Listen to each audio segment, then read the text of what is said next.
Nothing is impossible, it is a difficult task, we all know that. তখন আসলে আমাদের মূল লক্ষ্য ছিল সার্ভাইভ করা, বাট এবার আমরা সার্ভাইভ করতে যাচ্ছি না, আমরা ভালো কিছু করতে চাচ্ছি। আমরা এখন যেই দল নিয়ে যাচ্ছি এই দলটাকে নিয়ে ভালো করতে চাচ্ছি। Liton is a positive sign, definitely.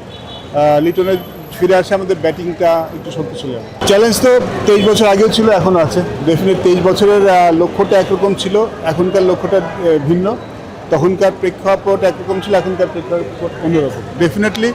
তখন তো আমরা যখন গেছি, আমি আগে বলেছি, তখন আসলে আমাদের মূল লক্ষ্য ছিল সার্ভাইভ করা, বাট এবার আমরা সার্ভাইভ করতে যাচ্ছি না, আমরা ভালো কিছু করতে চাচ্ছি। আমার মনে হয় সবাই খুব এক্সাইটেড, যাদের সাথে দলের যেইটুকু কথা হয়েছে, গেলে আরও ভালো মতো কথা হবে। সবাই এখানে বিশেষ কিছু করে তাদের ক্যারিয়ারে একটা মনে রাখার মতো কিছু করতে চায়। আমরা জানি যে চ্যালেঞ্জটা অনেক বেশি, ডেফিনেটলি। অস্ট্রেলিয়া খুব স্ট্রং সাইড, বাট সবাই এমন কিছু করতে চায় যেটা সবাই সারা জীবন মনে রাখতে পারবে, তাদের ক্যারিয়ারে হাইলাইট হতে পারবে। আমার সবাই খুব পজিটিভ। জানি কাজটা কঠিন, ডেফিনেটলি ডিফিকাল্ট, বাট কাজটা করতে পারলে সবাই ভালো লাগে। It's a positive sign, definitely positive sign, because একটা একাদশের 3 জন খেলার যখন থাকে না, তখন ইটস বিকাম ডিফিকাল্ট যে কোনো দলের জন্য। তো আমাদের রেগুলার মেম্বার 3 জন বের হয়ে গিয়েছিল, নাহিদ রানা, শরীফুল, লিটন। সব লিটনকে পেয়েছি, it is very good. Nahid রানাকে তো পাবো না, কিন্তু শরীফুলকেও যদি পাই তাহলে সেটা আমাদের জন্য অনেক ভালো। But Liton is a positive sign, definitely. লিটনের ফিরে আসে আমাদের ব্যাটিংটা একটু শক্তিশালী হবে। আমি এখন যে দলটা আছে সেটা আমি আশাবাদী।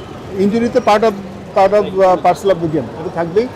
বাট যখন একটা দল হয়ে যায়, যখন একটা দল যায়, তখন আসলে ওই ইঞ্জুরিতে কারা পড়েছে, কারা থাকলে ভালো, তো এই চিন্তাটা আমরা এখন আর করতে চাই না। আমরা এখন যেই দল নিয়ে যাচ্ছি এই দলটাকে নিয়ে ভালো করতে। আমি হোপফুল ওর প্রোগ্রেসটাও লিটনের মতো খুব ভালো হচ্ছে।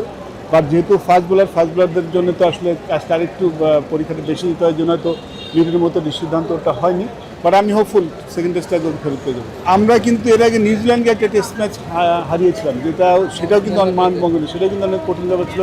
সেখানেও কিন্তু আর মূল একাদশে অনেক খেলার ছিলেন না, তখন যারা খেলতেন রেগুলার প্লেয়ার, সেখানে কিন্তু জিতেছিলাম। So nothing is impossible, it is a difficult task, we all know that, but it's not something যে ইম্পসিবল একটা ব্যাপার।